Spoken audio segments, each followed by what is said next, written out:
So I'm back with another video, and I almost didn't record this because I got caught up in playing Twisted Wonderland because, of course, the last part of the Palma Fiore story came out, and that meant that Ville's card launched, and I wanted to get it. So, yeah, I kind of got distracted this morning. Plus, of course, the little one always keeps for distraction, and I can't really do anything until she naps. And so here we are right now.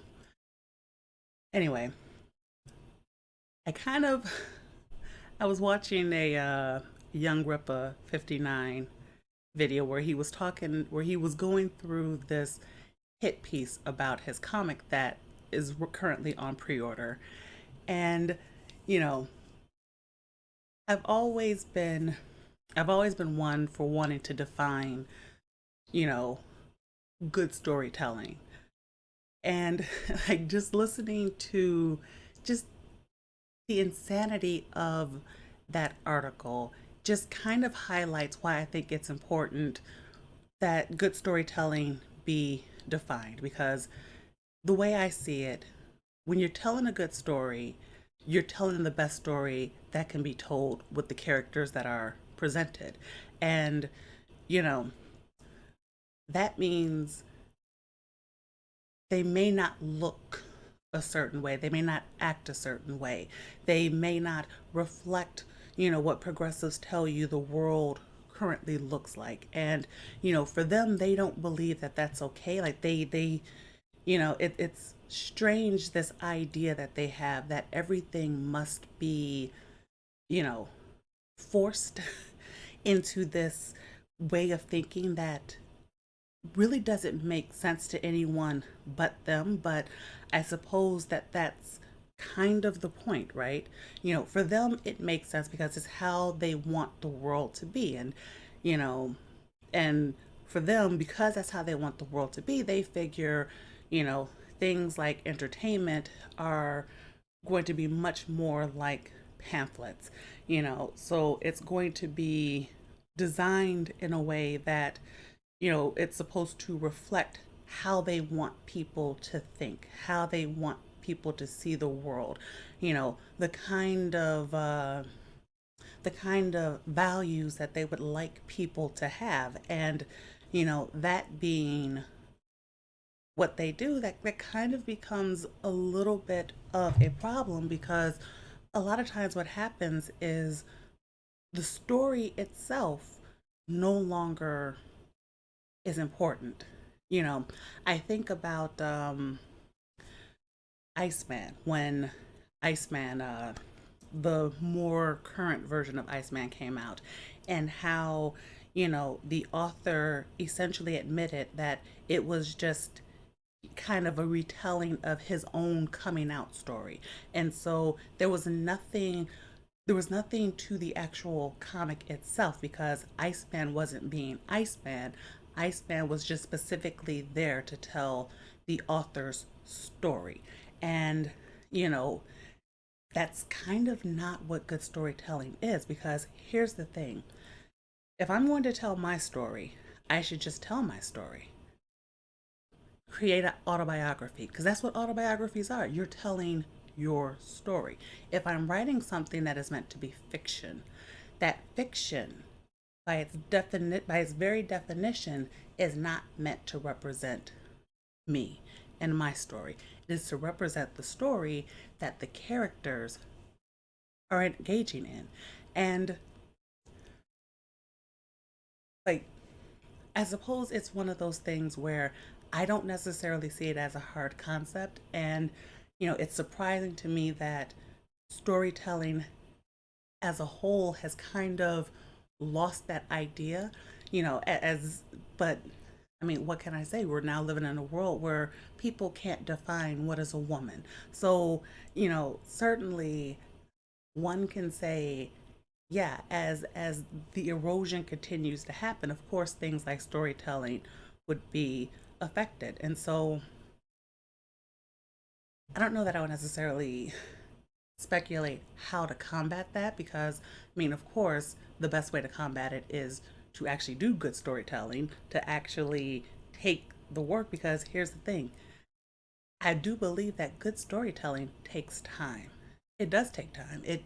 You know, one of the things I admired about Tolkien is how much effort he put into his world, how much he knew about the history, how much he knew about the mythology, like all the very premise and the very idea and the very extensive notes, you know.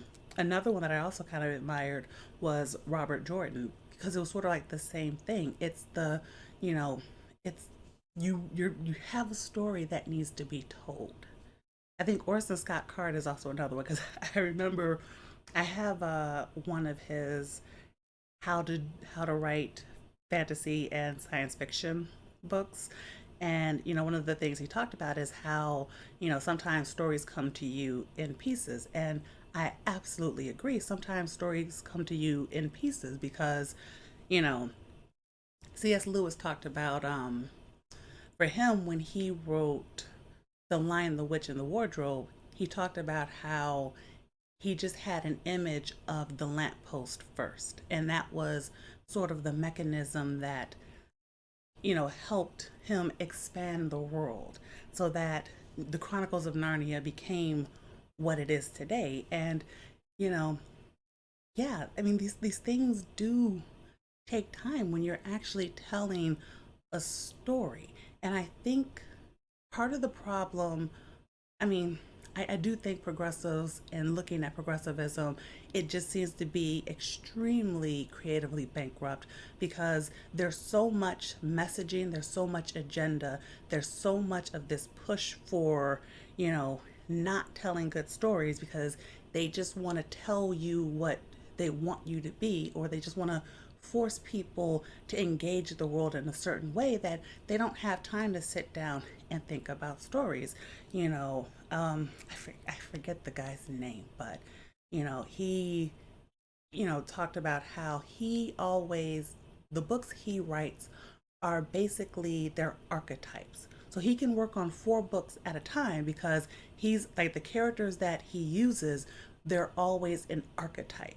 And, you know, I don't I suppose that works for him. I've never read his books, but I do know that they are incredibly agenda driven, and the comics he did were not very good either. And so, yeah, when everything's kind of agenda driven and everything is an archetype of a character kind of thing, yeah, it's kind of hard to be creative because you can insert an archetype into anything and that archetype is going to behave as a certain archetype. But what if you put that archetype into a story that doesn't fit it? And that's kind of the problem that I'm having with progressivism because a lot of times they want to take the archetype character and they want to put that archetype in a story that doesn't actually fit that archetype. And so the story doesn't actually become a good story, it becomes a strange telling of an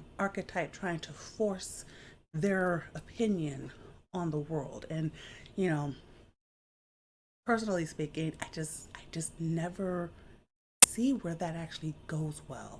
I really don't actually. I really don't. I have a very hard time of understanding how that actually goes well. But here I am. I've been working on the same series for decades, and it's gone through many different changes and iterations. And that doesn't mean I've not written other stuff, but I mean, I would say none of my stories are the same, and certainly none of the characters are the same and or archetypes because you know the stories are because stories are unique and they should be unique. And I think that if you really want to get somewhere with what you're doing, whether it's manga or comics or movies or novels or whatever entertainment wise, I think that acknowledgement really kind of has to come in that there's going to have to be something unique about the story that you're telling. There has to be something unique about the characters. There has to be There has to be something that draws people's attention because there's not this great audience out there looking for agenda driven works. It's why when you boil it down, you know, when you look at like let's take the uh the end game, the Marvel Comics end game, the movie, you know, when you look at it, Thanos espoused a lot of what progressivism tells you is real, that we are overpopulated, that humans are a problem, that we need population control, that we need all these things. And yet, Thanos was not made the hero that progressives would want him to be. He instead was seen as a villain. Why? Because the majority of the masses weren't going to see Thanos as being a hero with the things that he was saying. But the messaging that he was pushing was very much a lot like the progressive messaging that is out there today. And so, you know, let's just acknowledge, objectively speaking, there is such thing as good storytelling. And good storytelling is not necessarily personal stories because as I said, you want to tell your personal story, go ahead and write an autobiography. But if you're writing fiction, a good story is taking your characters and putting them through something so that they grow as people. You know, specifically, like there should be a kind of torture that they go through. And it really should be. It should be a kind of torture. Like when we think about the second acts of, when we think about the second acts of stories, like, the three act arcs, the second act is supposed to be the longest because that is where you're putting your character through the greatest kind of trauma because that's where they're having to like dig themselves out of whatever the action is, whatever the tension is, whatever the conflict is. And because they're digging themselves out, you're supposed to see them change and grow, you know. And since I've been doing a lot of movie references and a lot of like sort of like modern references, it's kind of the problem that I had with the Disney version of the Star Wars because the main character they wanted you to like never went through anything. She never went through anything. There was never anything about her journey that said she had a difficult time. She just was naturally able to do everything and she was naturally better than everybody else. And then just naturally, she was the greatest person in the universe. And you were supposed to just say, gee, I find her fascinating when there was literally nothing about her to recommend. And the other characters that would be interesting, the other characters that, could have stories because Finn, vitally underutilized character, much more interesting character than Ray. You know, you can't tell his story because, in the grand scheme of things, you're not there to tell a good story, you're there to push a narrative. And that really is not good storytelling at all. So, yeah, I guess if I'm going to define it, it really has to be the best story that can be told for the characters that are created. And if it doesn't look like what you want it to as an author, and like I said, I'm going through I'm going through essentially a third complete and total rewrite of a series that I thought about in high school. So the world is not always going to be what you think it should be, and it's not always going to look like you originally thought it to be. But when it comes to good storytelling, you have to be able to tell the story as it comes and understand that as you tell that story as it comes, it'll be better. You'll be better for it at the end. The story will be better at it for it at the end. The characters will be better for it at the end. I've kind of always seen it as like the characters are driving the story. You may have notes, you may have thoughts, you may have feelings about what should happen and what it should look like, but there should still be a kind of relaxedness that allows the characters that are developed to, especially if they're fully fleshed, there should be an allowance and a freedom of having that character kind of surprise you with a decision that might be made that might take the story in a completely different direction. And that direction might not work, but many times I've found that it actually can work because it's something you didn't necessarily think about previous. So yeah, that kind of was a little bit of what I've been thinking today in needing to, in needing to do the video. And so yeah, that's going to be that for this. As always, thank you if you've come this far into watching the video. And if you like it, hit the like button, hit the subscribe button, share, do all of that. And I'll see you on the next video.